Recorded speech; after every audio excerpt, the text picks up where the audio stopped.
Sedikit update tentang YouTube Short. Mulai tanggal 15 Oktober nanti, YouTube Short akan durasinya diperpanjang menjadi 3 menit. Yang awalnya kita hanya bisa pakai sekitar 1 menit ya.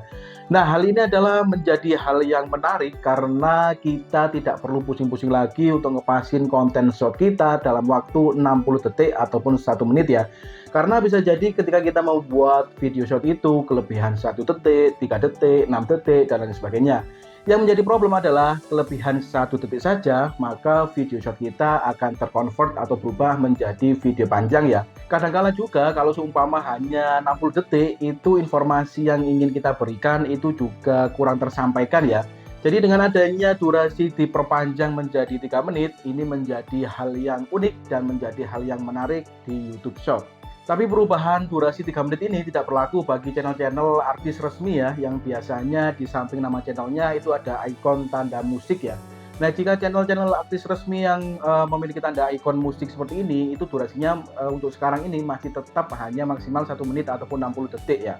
Nah, kembali kita ngomongin ke masalah durasi 3 menitnya. Kalau menurut saya pribadi sih, 3 menit ini sudah lebih dari cukup ya, malah sangat-sangat cukup. Karena menurut saya pribadi nanti kemungkinan akan terpakai hanya 1 menit sampai dengan 2 menit lah maksimal. Ya itu menurut saya pribadi sih, tapi juga tergantung dengan kebutuhan teman-teman juga. Karena kalau menurut saya pribadi, kalau seumpama kita membuat video short 3 menit begitu ya, kalau menurut saya sih lebih baik membuat video panjang saja ya. Karena apa? Kalau seumpama kita membuat video short dengan video panjang yang durasinya sama-sama 3 menit begitu ya.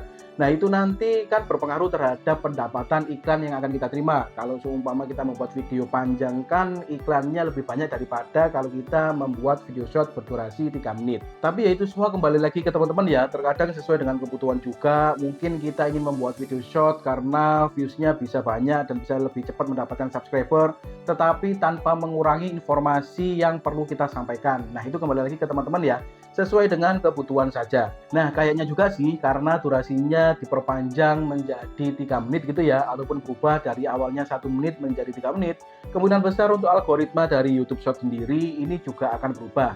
Nah, itu nanti akan kita tunggu saja update dari YouTube-nya seperti apa ya tentang algoritma dari YouTube Short ini. Nah, ini hanya sebatas pendapat ya, dengan berubahnya durasi yang awalnya 1 menit menjadi 3 menit, tentunya mungkin ada yang pro dan kontra ya.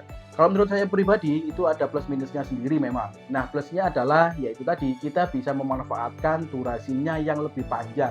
Jadi kita tidak takut lagi untuk informasi yang ingin kita sampaikan pada video short itu terpotong ataupun tidak tersampaikan semua ya. Nah, untuk minusnya, dan ini juga sudah dijelaskan oleh YouTube-nya sendiri ya. Kalau kita membuat video short dengan rasio persegi ataupun vertikal ke atas dengan durasi maksimal 3 menit atau bisa dikatakan durasi videonya di bawah 3 menit gitu ya, maka semua video akan terconvert ataupun berubah menjadi video short. Lalu permasalahannya di mana, Kak? Nah, permasalahannya adalah kalau seumpama nih kita membuat video panjang, inginnya membuat video panjang begitu ya. Lalu kita salah untuk memilih rasio, tiba-tiba video ini terkonvert menjadi video short. Tentunya kelemahan ataupun kekurangannya adalah yang seharusnya kita bisa mendapatkan pembagian iklan pada video panjang itu lebih besar, kita menjadi pendapatannya berkurang ya, karena kan pembagian iklan pada video short itu lebih kecil daripada pembagian iklan di video panjang. Nah, maka dari itu jika teman-teman nanti ingin membuat video panjang yang durasinya di bawah 3 menit ataupun maksimal 3 menit, teman-teman harus memperhatikan betul rasionya ya. Jangan sampai teman-teman salah menentukan rasio karena nanti akan terkonvert ataupun berubah otomatis menjadi video short. Nah, lalu yang kedua, karena durasinya menjadi 3 menit, otomatis video itu akan menjadi lebih panjang ya. Nah, hal ini akan berpotensi kita akan susah mendapatkan retensi. Nah, sedangkan kita tahu retensi adalah salah satu hal penentu baik buruknya video kita di mata algoritma YouTube ya. Semakin tinggi retensi yang bisa kita dapatkan, tentunya peluang untuk direkomendasikan video kita oleh YouTube itu juga semakin terbuka lebar. Nah, jika ada yang bertanya, Kak, retensi itu sebetulnya apa sih? Nah, retensi itu adalah lama tidaknya atau betah tidaknya penonton itu melihat video kita ya. Misalkan seperti ini, video kita buat 60 detik misalkan ya. Lalu penonton itu menontonnya selama 30 detik. Otomatis retensi yang kita dapatkan adalah 50% ya. Nah, kalau seumpama kita membuat video 60 detik, lalu penonton itu melihatnya full 60 detik, maka otomatis retensi yang kita dapatkan yaitu 100%. Nah, beda halnya lagi kalau seumpama kita membuat videonya itu panjang ya, misalkan berdurasi 3 menit. Nah, lalu penonton hanya melihat kurang lebih hanya 60 detik. Nah, itu kan retensinya juga semakin turun ya, tidak seperti tadi, yaitu angkanya bisa di bawah 50%. Karena hal yang perlu diingat adalah ini berkenaan dengan video shot ya, yang dimana biasanya penonton itu hanya melihat sekilas lalu scroll-scroll. Nah, yang menjadi PR kalau memang kita ingin membuat video short itu berdurasi panjang supaya informasinya bisa tersampaikan semua begitu ya. PR-nya adalah kita harus membuat video itu agar menarik ya supaya penonton itu betah melihat video kita. Jadi ketika ada penonton yang menemukan video kita itu tidak langsung di-scroll ataupun di-skip-skip ya. Nah, kalau seumpama video kita di-scroll dan di-skip-skip padahal kita membuat videonya itu berdurasi panjang, itu nanti retensinya akan anjlok. Nah, kurang lebih seperti itu ya. Lalu jika ada yang bertanya, "Kak, kalau seumpama video saya yang sudah terlanjur membuat rasionya vertikal ataupun persegi di bawah 3 menit, lalu apakah video yang lama-lama akan otomatis terkonvert menjadi video short?"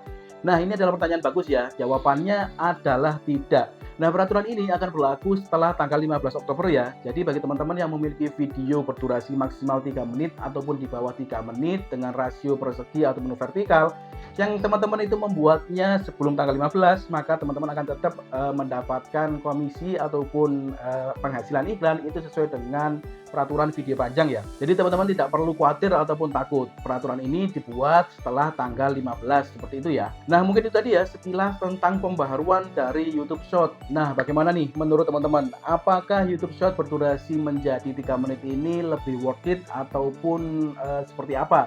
Kalian bisa tulis komentar kalian pada kolom komentar supaya bisa dibuat pandangan untuk teman-teman yang lain ya.